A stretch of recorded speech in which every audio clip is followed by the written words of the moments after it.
पवनदीप राजन। मुझे नहीं लगता कि पवनदीप राजन कोई भी इंट्रोडक्शन के मोहताज है। दोस्तों, जिस तरीके से पवनदीप अपने गाने को प्रेजेंट करते हैं, जिस तरीके से उनकी आवाज है, उनकी आवाज ही उनका पहचान पत्र है। पवनदीप की आवाज इतनी ज्यादा मीठी है, इतनी ज्यादा सुरीली है कि आंख बंद करके अगर आप उसका गाना सुनते हैं तो आप लोग इमेजिन करने लग जाएंगे, उस वर्ल्ड में खो जाएंगे जहां से वो बिलोंग करते हैं, यानी कि उत्तराखंड। प्रकृति की खूबसूरती से भरा हुआ उत्तराखंड, देवों का प्रदेश कहे जाने वाले उत्तराखंड से बिलोंग करते हैं दोस्तों पवनदीप राजन। इस वीडियो में मैं राहुल भोज बड़े ही फक्र से बताऊंगा कि आखिरकार पवनदीप ने क्या क्या किस किस एज में किस तरीके से संघर्ष करके चीजों को अचीव किया है।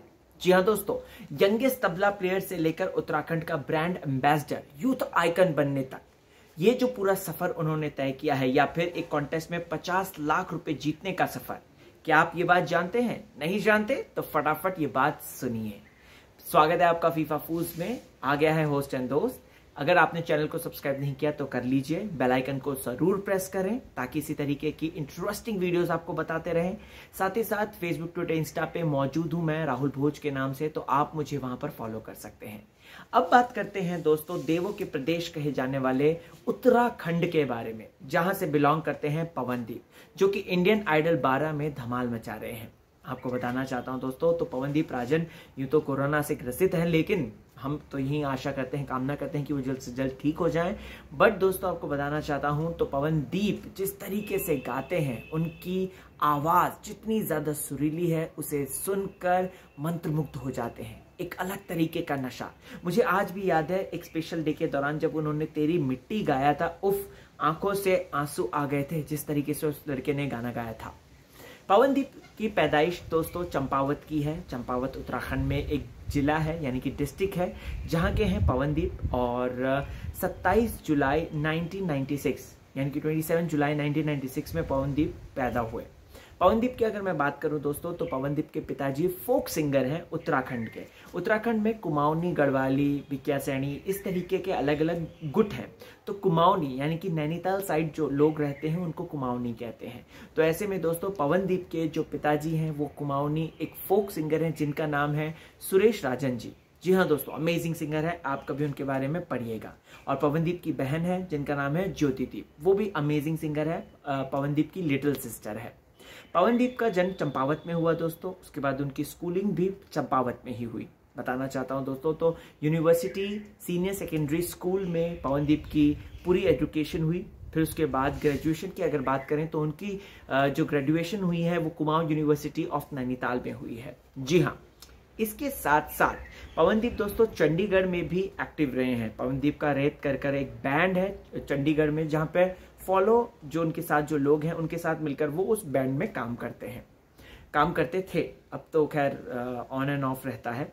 अब अगर बात करें दोस्तों, तो पवनदीप ने जो अलग अलग वाद्य यंत्र सीखे हैं, उनमें है गिटार बजाना, कीबोर्ड बजाना, तबला बजाना, पियानो बजाना, ढोलक बजाना। क्या आप जानते हैं दोस्तों, मात्र 2 साल की उम्र में यंगेस्ट तबला प्लेयर अवार्ड उनको दिया गया था उत्तराखंड में। जी हाँ दोस्तों, मात्र जब वो 2 साल के थे। और आपको बताना चाहता हूं कि 2015 में पवनदीप ने जब द वॉइस ऑफ इंडिया जीता था दोस्तों, शान की टीम में थे वो, जब वो जीता था तब पवनदीप को 50 लाख रुपए मिले थे, एक कार मिली थी और कॉन्ट्रैक्ट मिला था म्यूजिक कंपनी के साथ काम करने का। और उसके बाद पवनदीप ने अपने सिंगल वीडियोस जो है काफी ज्यादा यूट्यूब पे डाले। कुमाऊनी गाने गाते हैं वो, अलग अलग तरीके के गाने गाते हैं वो।